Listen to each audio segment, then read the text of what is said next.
hierophany is the detachment of a territory from the cosmic milieu, making it qualitatively different. The difference between the manifest presence of God and the omnipresence of God is one you're aware of, one you are not.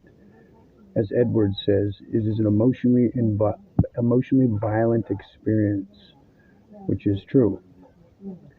Um,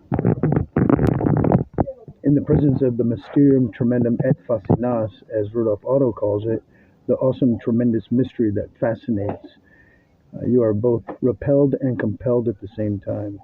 Part of you leaps up in joyous recognition and recognizing its eternal abode, and the other part of you, the fallen part, wants to run and hide in the trees of the garden with Adam and Eve and cover yourself with the things of this world, cover your shame. You're literally torn in two, and you tremble, not out of a sense of fear, but awe.